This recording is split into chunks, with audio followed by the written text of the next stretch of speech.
So this video I'm going to show you how to fillet and skin a bluegill.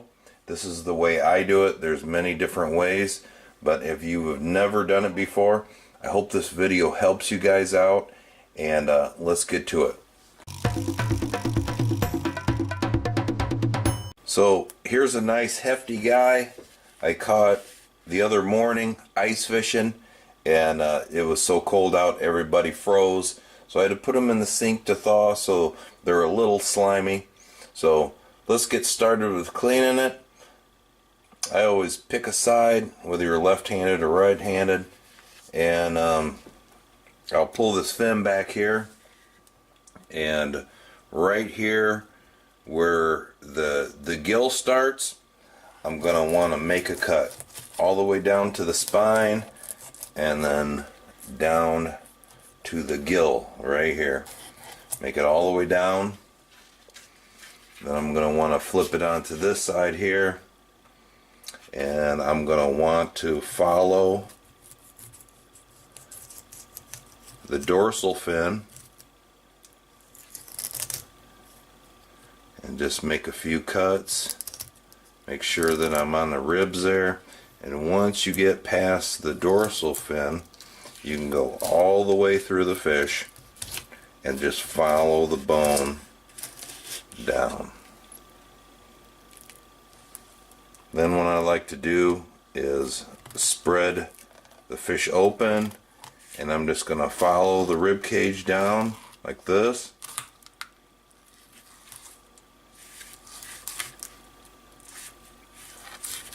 Till I get to the end, and then I got one fillet here. Flip the fish over, do the same thing all the way down to the bone, the spine. I'm going to follow the dorsal fin almost back till I get past the rib. Give it a few swipes here so you're down to the rib cage, and then you can go all the way through and follow the tail down. You want to open it up and just kind of glide your knife along the rib cage there, not to cut up the rib cage and get bones in there. Take your half, there's your other fillet. Now after you have your fillets, now a lot of people like to cook their fish with the skins on it. So if you like the skins on your fish, you're going to have to scale them before you fillet them like this, because it's a lot harder to try to get the scales off them. But I'm going to show you how I do it, how I skin it. I'll start at the tail here. I'll get my fingernail down there, and I'll just run my knife along the bottom there. And it helps to have a flexible knife. And then I got a nice slab of fish there.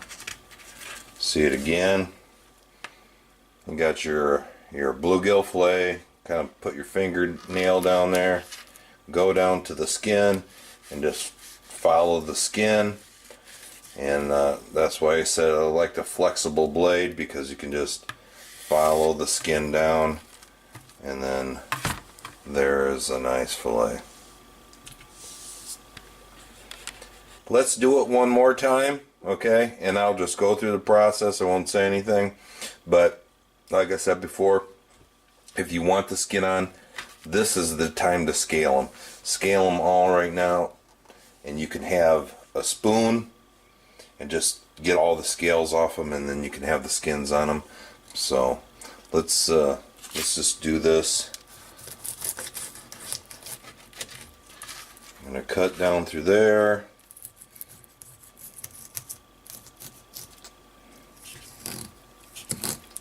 Make sure we get past the rib cage.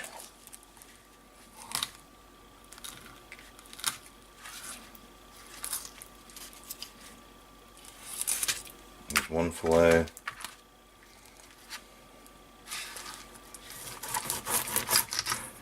And the same here.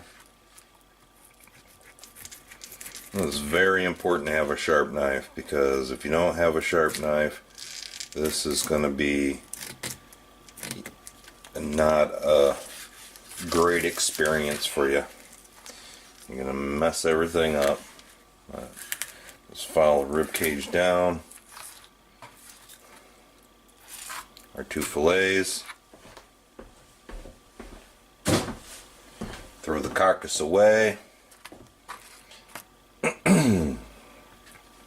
Find our nail spot. And just follow that skin down like that.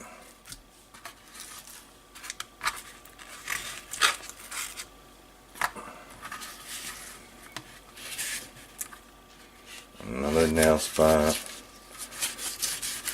Just follow that. Nice chunks of meat there.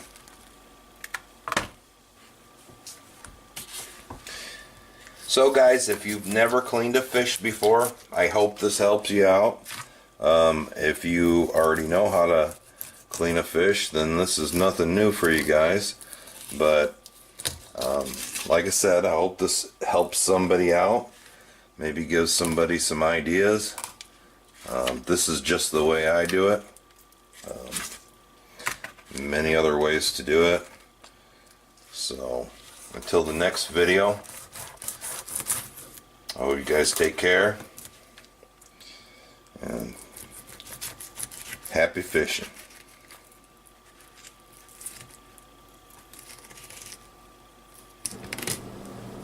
So after you get all your fillets nice and skinned and filleted out like these guys here, you want to rinse them off in the sink really well. That gets rid of a lot of the slime and scales and everything. Rinse them off, put them in some water, and these are ready for frying up. You could put a little bit of salt in here and put them in the refrigerator, and they'll like firm up a little bit more. But I'll show you how I store them if I'm gonna freeze them. So I've placed all my fillets in a Ziploc baggie. I've filled it up with water and then got as much of the air out as I possibly can. I'll probably just store it something like this in the freezer. I found that freezing the fillets in water really helps for the storage instead of just putting them in a Ziploc baggie.